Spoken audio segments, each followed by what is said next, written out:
In the 1940s, the Japanese rose up on the eastern rim of the British Empire and delivered a huge and near-fatal blow to its existence.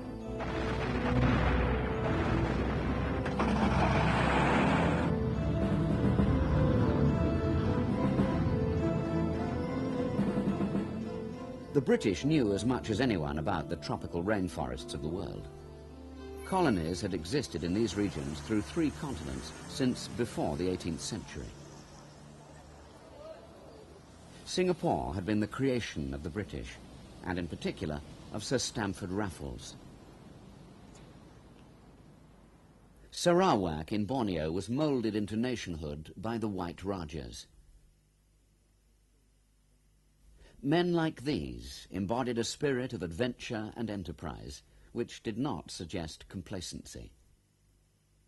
Such wars as were then fought in these and other jungle regions were mainly policing actions intended to stamp out piracy. The white man's superiority of weaponry was usually enough to ensure a swift solution. With the Japanese, it was an entirely different story. Highly industrialized, efficient, energetic, and with a ruthless determination bordering on religious fervor, first they attacked Hong Kong.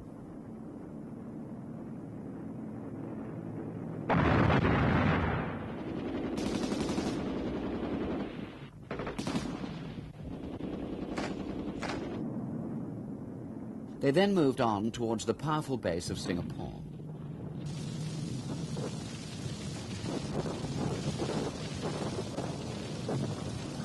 The huge guns were pointing out to sea to face an enemy who, in fact, came from the north, through the jungle. Singapore quickly fell. Field Marshal Slim was to say later, "We were too ready to classify the jungle as impenetrable. To us, it appeared only as an obstacle to movement. To the Japanese, it was a means of concealed maneuver and surprise. The Japanese reaped the reward they deserved, and we paid the penalty."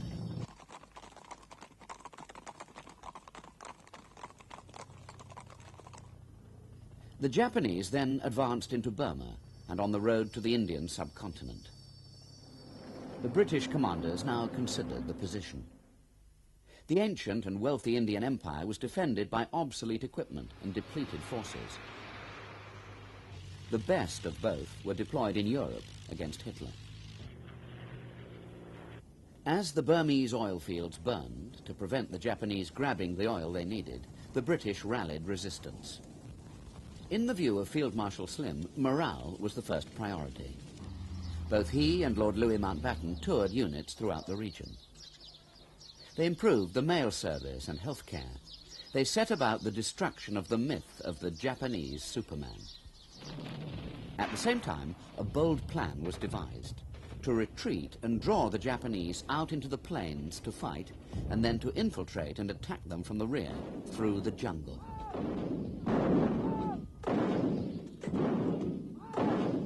As Field Marshal Slim said, "If in order to defeat the enemy you have to give up territory, it doesn't matter. You'll get it back when you win." The Chindit raids under Ord Wingate planted 15,000 fighting troops behind the Japanese lines. Some went through the jungles on tracks and along river lines. A second wave went in over the jungle in gliders.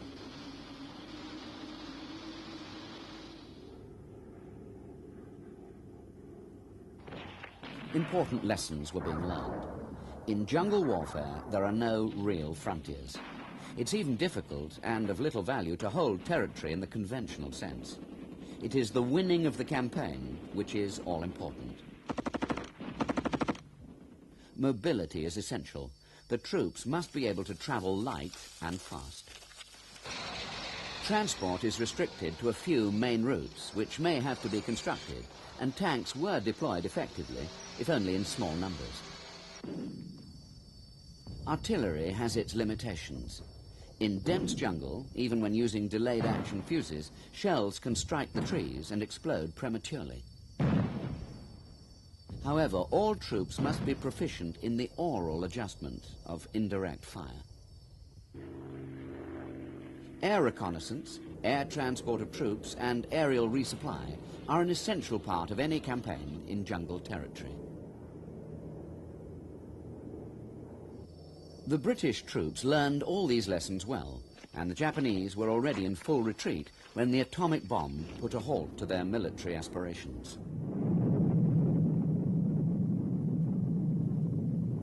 So ended the first major jungle war between the modern armies of industrialized nations.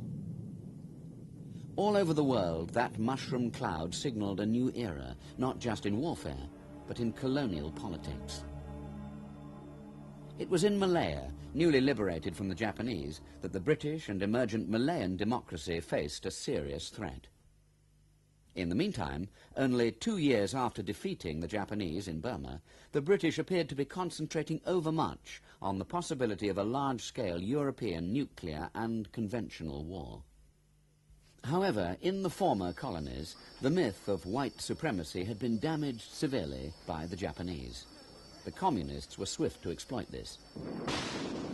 In Indochina, the French were soon threatened.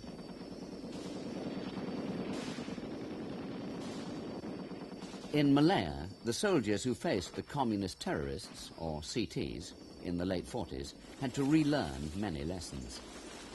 The guerrillas attacked soft targets and then simply withdrew into the jungle. They were indistinguishable from the local population and could be hidden and supplied by them for long periods.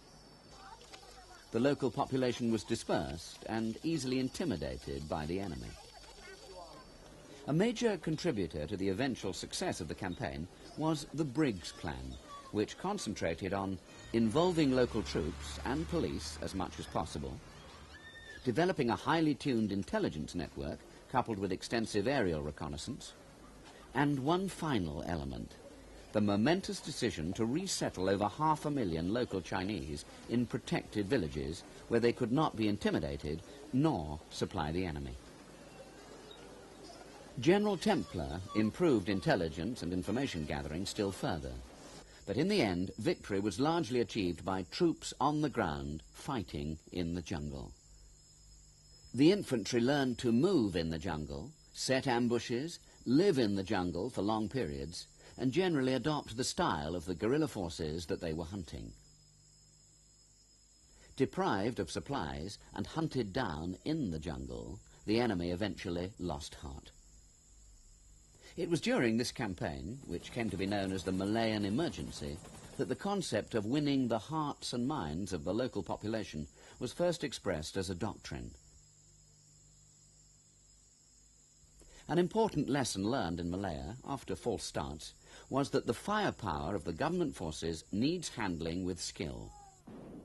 To quote an appraisal of the outcome of the Malayan Emergency, guerrilla forces are seldom destroyed by large concentrations of fire. Gunships and body counts do not win counter-insurgency campaigns because bombs and shells showered down with impunity may destroy several villages and kill dozens of terrorists. But in the long term, the explosives will terrorize and alienate many more members of the civilian population. A lesson that was to be highly relevant in Vietnam 10 years later.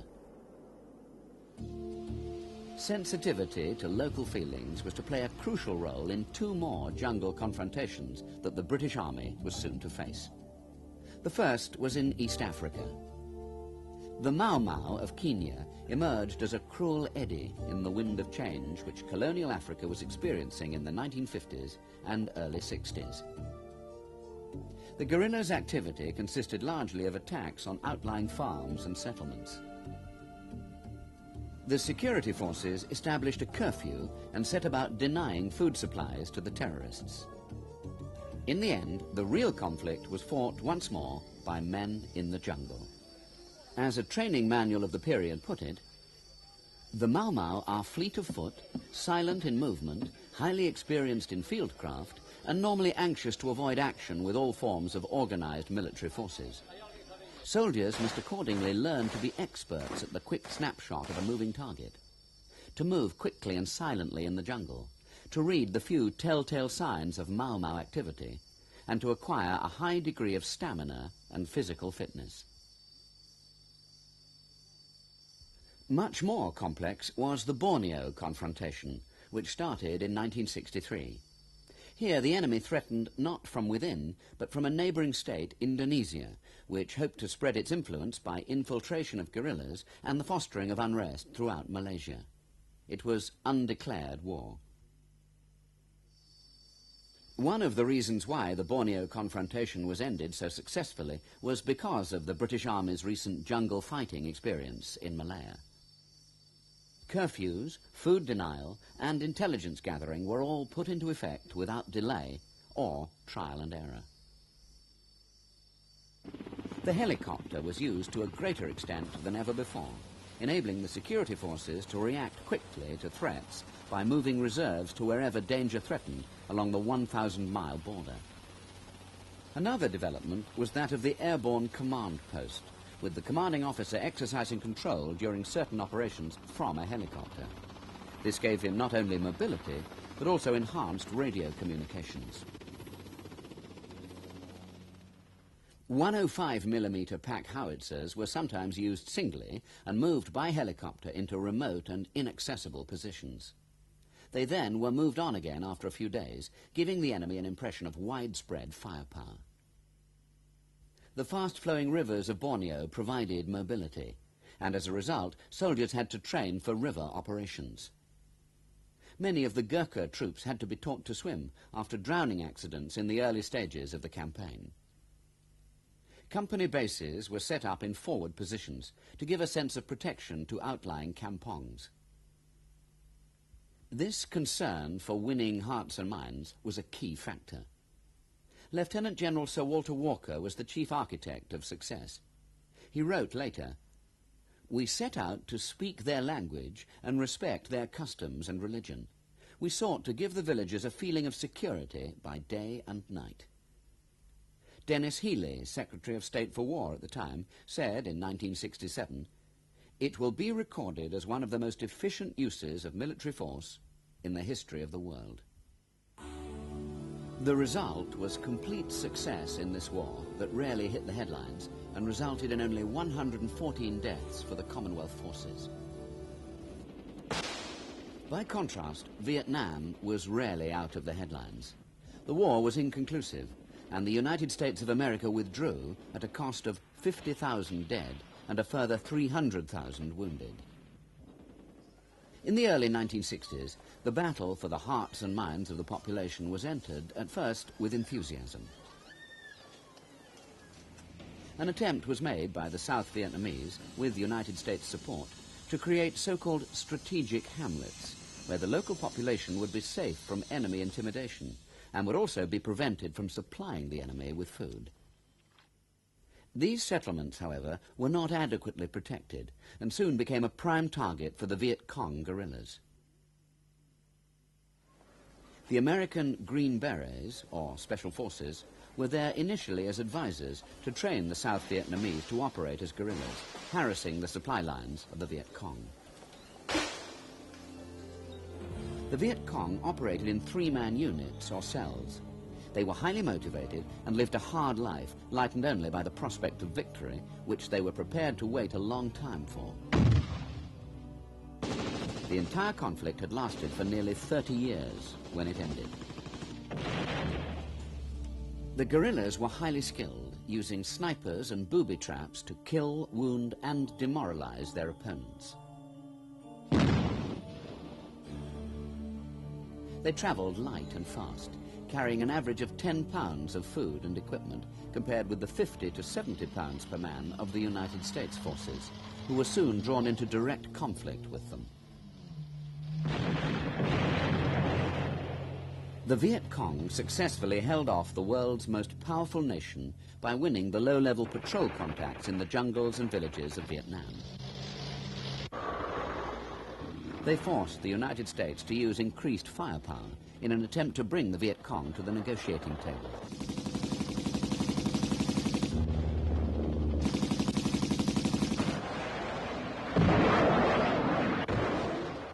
The United States Air Force dropped 4 times as many bombs as it had in the whole of World War II.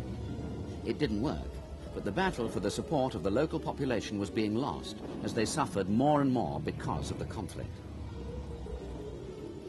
The war cost $150 billion of United States money and underlined the importance of keeping the upper hand in the low-level contacts in jungle country. One useful lesson to be drawn concerns the treatment of casualties by the United States forces. Morale suffers if men think that nothing has been planned for the wounded. In Vietnam, most were recovered from the battle zone in 15 to 20 minutes. So what form will a future jungle conflict involving British forces take? Britain retains the capability to intervene in any theatre. It is not inconceivable that she may be asked to come to the assistance of a friendly nation in meeting an internal or external threat. There are 2 existing defence agreements with Brunei and Belize that could require a force to operate in the jungle environment. Although Belize is an independent nation in Central America, the British government has an agreement to assist in its defence against external aggression. British forces have been stationed there for many years. The western border runs in a straight line for about 150 miles through predominantly thick jungle. Few roads or tracks cross it. The northern and southern borders follow river lines. The Caribbean Sea is to its east. To keep watch over these borders requires constant vigilance, from covert and overt observation posts in the jungle, and also by patrolling on foot, by boat, and in the air. Soldiers operate out of company base camps in varying terrains, from primary jungle to thick entangled secondary jungle and glutinous swamp. Plans to counter an invasion are regularly practiced in joint service exercises.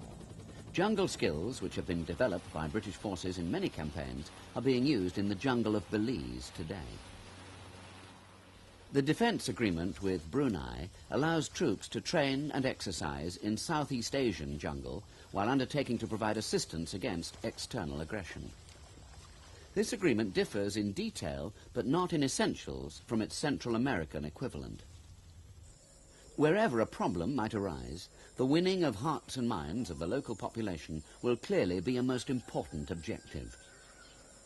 Advances in personal weaponry with the use of improved sights, anti-personnel mines, and increasingly effective communications will all play their part.